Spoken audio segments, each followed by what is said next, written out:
Today on the program, BMW unveils the new generation of its most luxurious sedan, the new ID. 3 NEO is probably way too expensive. Smart finally unveils its new Fortwo, and Stellantis recalls engines that have already been recalled.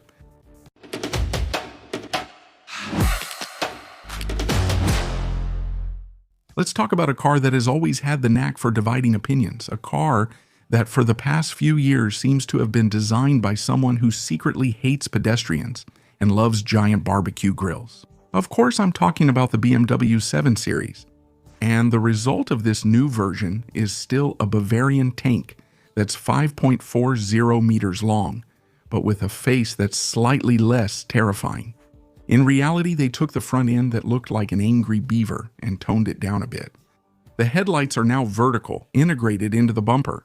The giant grille lights up at the back, the taillights stretch across the entire width. But the real revolution is on the inside. Gone is the classic dashboard, replaced by the panoramic iDrive, a giant screen projected at the base of the windshield. And because one screen is never enough, there's another 14.6-inch screen for the front passenger. But let's be honest, if you're buying a 7 Series, you're not driving, you're sitting in the back. And here you have the executive lounge option. The seat reclines, gives you a massage, and a 31-inch 8K screen drops down from the ceiling. You can watch a movie with a 36-speaker Bowers & Wilkins system, or have a video call thanks to the built-in camera.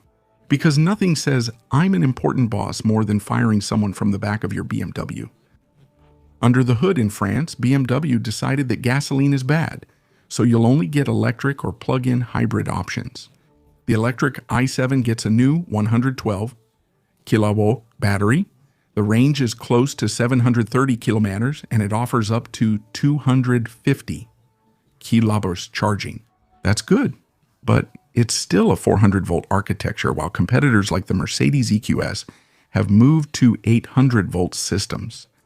But elsewhere in Europe, BMW will bring back the V8 and M760 xDrive version with a 4.4-liter twin-turbo V8 producing over 530 horsepower and a tuned program. In summary, the new 7 Series is still just as polarizing, still just as massive, but it has become a masterpiece of technology and comfort. It doesn't apologize for being what it is, the most luxurious, the most opulent, and the most arrogant of German sedans. And honestly, that's part of why we love it. Volkswagen, for its part, has revealed the prices of its new ID. 3 NEO, and the burning question on everyone's mind is simple. Is it way too expensive? Let's start from the beginning. Volkswagen decided to give its ID 3 a facelift, which it really needed. The dashboard is new, the ergonomics are better. But let's talk about money, because that's where the problem lies. The starting price, 34,990 euros. For this price, you get the base version with a 170 horsepower engine, a 50 kilowatt hour battery for 417 kilometers of range. But for 2,000 euros more, for example, Tesla sells you a Model 3 that's much more spacious, with 120 kilometers more range, much better performance, and unbeatable supercharger network, and a plethora of features. In addition, on the ID3 NEO, the fast charging power has dropped. It's now limited to 105 kilowatts compared to 145 kilowatts before. Yes, in 2026, Volkswagen is releasing a new electric car that charges slower than the previous one. It's like if Apple released a new iPhone with a 3G connection. If you want the big 79 kilowatt hour battery to get the famous 629 kilometers of range, get ready to cry. The entry price goes up to 45,900 euros, or even 48,100 euros for the style trim. So yes, the ID3 NEO has its qualities. In fact, it has a lot of them. It's spacious for its size, it has a very tight turning radius, and finally has an interior worthy of the name. But at a time when the electric market is saturated and prices tend to be dropping, Volkswagen's strategy looks like a very risky gamble. Next, let's talk about a brand that, for years, seemed to suffer from a serious identity crisis. I'm talking about Smart. Do you remember Smart? That little city car born in the 90s from the unlikely partnership between Mercedes and the creator of Swatch watches. A car so small you could park it perpendicular to the sidewalk. It was brilliant. It was unique. It was a Smart. Then things took a turn for the worse.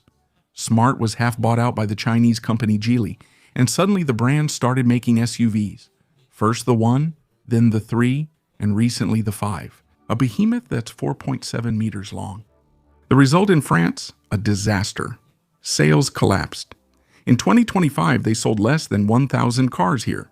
Even Porsche sells 4 times as many cars. People didn't want a Smart SUV. They wanted a Smart, the Fortwo. Well, it seems that someone somewhere in an executive office finally looked at the sales numbers and understood the problem. Because at the Beijing Motor Show, in the middle of a sea of giant sedans and oversized SUVs, Smart unveiled the concept 2. So here, at last, is the return of the real Smart. The hashtag 2, as it's called, is a 2-seater micro-city car. It's 2.79 meters long. It has that typical silhouette with the wheels pushed out to the 4 corners, no hood, and a turning radius of less than 7 meters. So you can literally make a U-turn in your living room.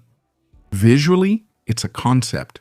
So there are some absurd details, a golden roof that seems to float, muscular rims, and even a grille that looks like a luxury suitcase. But make no mistake, the production version that will be unveiled at the Paris Motor Show in October will be very close to this. Under this toy-like bodywork hides an all-new electric platform called ECA. And the announced figures are impressive for the category. Smart promises nearly 300 kilometers of range. And if you're in a hurry, the battery charges from 10 to 80% in less than 20 minutes. But there's a problem. The old Fortwo was made in France, the new one will be made in China. And in France, that means one thing: no government EV incentive. And compared to a Renault Twingo Electric, which will start at under 14,000 euros with all the incentives, the little Smart is likely to be very expensive and probably nearly twice as much. So, what do you think of this concept? Let me know in the comments.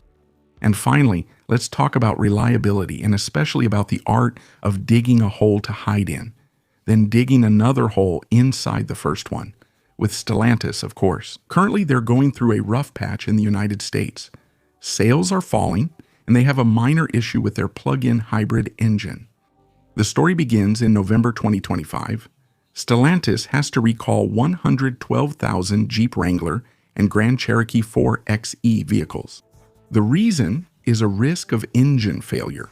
It turns out that during the manufacturing of the 2-liter turbo engine blocks, they use sand for casting.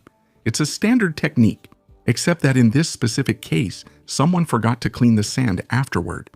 As a result, there are power losses, engines breaking down, and even fires.